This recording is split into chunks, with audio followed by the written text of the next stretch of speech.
Hi ನಮಸ್ತೆ ಎಲ್ಲರಿಗೂ ಮಧುರಾ ಚಾನಲ್ಗೆ ಸ್ವಾಗತ.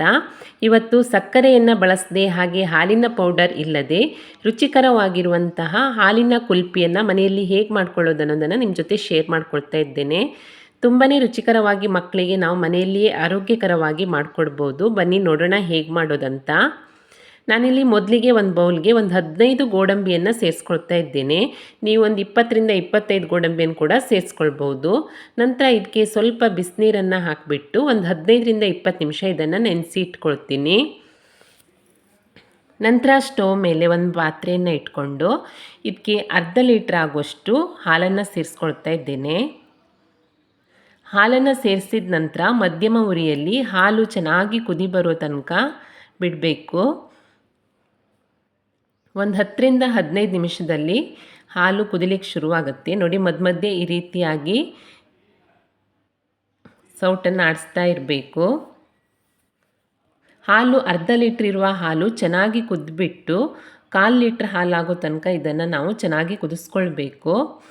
ಅಷ್ಟರಲ್ಲಿ ನಾನು ನೆನೆಸಿ ಇಟ್ಟಿರುವಂತಹ ಗೋಡಂಬಿಯನ್ನು ನೀರಿನ ಸಮೇತವಾಗಿ ಮಿಕ್ಸಿ ಪಾತ್ರೆಗೆ ಸೇರಿಸ್ಕೊಂಡು ರುಬ್ಕೊಳ್ತೀನಿ. ನುಣ್ಣಗೆ ರುಬ್ಕೊಳ್ಬೇಕು, ತರಿತರಿಯಾಗಿರಬಾರ್ದು. ನೋಡಿ, ಈ ರೀತಿಯಾಗಿ ನುಣ್ಣಗೆ ರುಬ್ಕೊಂಡು ಇದನ್ನು ನಾನು ಕುದಿಯುತ್ತಿರುವಂತಹ ಹಾಲಿಗೆ ಸೇರಿಸ್ಕೊಳ್ತೀನಿ.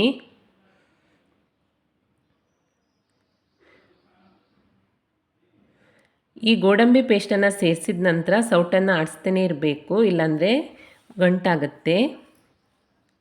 ನಂತರ ನಿಮ್ಮ ಹತ್ರ ಕೇಸರಿ ಇದ್ದರೆ ಸ್ವಲ್ಪ ನೀರಿನಲ್ಲಿ ನೆನೆಸ್ಬಿಟ್ಟು ಸೇರಿಸ್ಕೊಳ್ಳಿ, ಕುಲ್ಪಿ ಕಲರ್ ಚೆನ್ನಾಗಿ ಬರುತ್ತೆ. ನನ್ನ ಹತ್ರ ಕೇಸರಿ ಇರಲಿಲ್ಲ, ಅದಕ್ಕೋಸ್ಕರ ಒಂದು ಚಿಟಿಕೆ ಆಗುವಷ್ಟು ಕೇಸರಿ ಫುಡ್ ಕಲರನ್ನು ಸೇರಿಸ್ಕೊಂಡು ಚೆನ್ನಾಗಿ ಮಿಕ್ಸ್ ಮಾಡ್ಕೊಳ್ತಾ ಇದ್ದೇನೆ.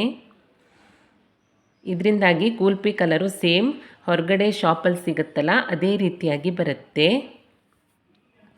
ಕಲರ್ಗೋಸ್ಕರ ಸೇರಿಸ್ಕೊಳ್ತಾ ಇದ್ದೀನಿ. ನಿಮ್ಮ ಕಲರ್ ಬೇಡ ಅಂತ ಹೇಳಿದರೆ ಸ್ಕಿಪ್ ಮಾಡ್ಬೋದು, ಹಾಗೆ ಕೂಡ ಚೆನ್ನಾಗಿರುತ್ತೆ. ನಂತರ ಈ ರೀತಿಯಾಗಿ ಸೌಟನ್ನು ಆಡಿಸ್ತಾನೆ ಇರಬೇಕು. ಹಾಲು ಪೂರ್ತಿಯಾಗಿ ದಪ್ಪ ಆಗೋ ತನಕ ಇದನ್ನು ಚೆನ್ನಾಗಿ ಸಣ್ಣ ಉರಿನಲ್ಲಿಯೇ ಕುದಿಸ್ಕೊಳ್ಬೇಕು. ನೋಡಿ, ಇವಾಗ ಸ್ವಲ್ಪ ದಪ್ಪ ಆಗ್ತಾ ಬಂದಿದೆ. ನಿಮಗೆ ಇದು ಹದ ಗೊತ್ತಾಗಿಲ್ಲ ಅಂತ ಹೇಳಿದರೆ ಹಾಲು ಸ್ವಲ್ಪ ದಪ್ಪ ಆಗ್ತಾ ಇದ್ದಾಗೆ ಒಂದು ಸ್ಪೂನನ್ನು ಇದರಲ್ಲಿ ಅದ್ದಿ ತೆಗೆದು ನೋಡಿದರೆ ಗೊತ್ತಾಗುತ್ತೆ. ಸ್ಪೂನಿಗೆ ಇದು ಹಿಡಿದ್ರೆ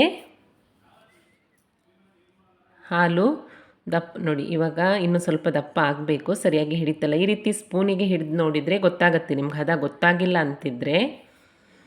ನೋಡಿ, ಇವಾಗ ಚೆನ್ನಾಗಿ ಕುದ್ದು ಗಟ್ಟಿಯಾಗ್ತಾ ಇದೆ. ಇಷ್ಟಾದರೆ ಸಾಕು. ಇದು ತಣ್ಣಗಾದ ನಂತರ ಮತ್ತೆ ಪುನಃ ಗಟ್ಟಿಯಾಗುತ್ತೆ. ನಾನಿವಾಗ ಸ್ಟವನ್ನು ಆಫ್ ಮಾಡಿಕೊಂಡು ಇದು ಪೂರ್ತಿಯಾಗಿ ತಣ್ಣಗಾಗಲಿಕ್ಕೆ ಬಿಡ್ತೇನೆ. ನೋಡಿ, ಇವಾಗ ಪೂರ್ತಿಯಾಗಿ ತಣ್ಣಗಾಗಿ ಇನ್ನೂ ಗಟ್ಟಿಯಾಗಿದೆ. ಇದೆಲ್ಲವನ್ನು ಮಿಕ್ಸಿ ಪಾತ್ರೆಗೆ ಸೇರಿಸ್ಕೊಳ್ತೀನಿ. ನಂತರ ಇದಕ್ಕೆ ಒಂದು 1/4 ಟೇಬಲ್ ಸ್ಪೂನ್ ಆಗುವಷ್ಟು ಏಲಕ್ಕಿ ಪುಡಿ, ಹಾಗೆ ಒಂದು ಅರ್ಧ ಕಪ್ ಆಗುವಷ್ಟು ಬೆಲ್ಲವನ್ನು ಸೇರಿಸ್ಕೊಂಡು ಇದನ್ನು ರುಬ್ಕೊಳ್ತೀನಿ. ನಿಮ್ಮ ಹತ್ರ ಕೂಲ್ಪಿ ಮೋಲ್ಡ್ ಇದ್ದರೆ ರುಬ್ಕೊಂಡಿರೋ ಮಿಶ್ರಣವನ್ನು ಕೂಲ್ಪಿ ಮೋಲ್ಡ್ಗೆ ಸೇರಿಸ್ಕೊಳ್ಳಿ. ಇಲ್ಲ ಅಂಥೇಳಿದರೆ ಈ ರೀತಿಯಾಗಿ ಸ್ಟೀಲ್ ಲೋಟಕ್ಕೆ ಸೇರಿಸ್ಕೊಳ್ಳಿ. ಚೆನ್ನಾಗಾಗತ್ತೆ ಲೋಟದಲ್ಲಿ ಕೂಡ.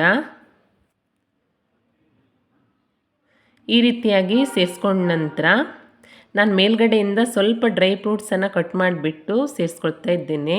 ನಿಮಗೆ ಬೇಕಿದ್ದರೆ ಸೇರಿಸ್ಕೊಳ್ಳಿ, ಇಲ್ಲ ಅಂದರೆ ಸ್ಕಿಪ್ ಮಾಡ್ಬೋದು. ಈ ರೀತಿಯಾಗಿ ಸೇರಿಸ್ಕೊಂಡ್ರೆ ತಿನ್ನುವಾಗ ಚೆನ್ನಾಗಿರುತ್ತೆ, ಬಾಯಿ ಸಿಗ್ತಾ ಇರುತ್ತೆ, ಅದಕ್ಕೋಸ್ಕರ. ನಂತರ ನೋಡಿ, ಇದೆಲ್ಲವನ್ನು ಸಿಲ್ವರ್ ಕವರ್ನಿಂದ ಈ ರೀತಿಯಾಗಿ ಪೂರ್ತಿಯಾಗಿ ಕವರ್ ಮಾಡಿಕೊಳ್ಬೇಕು.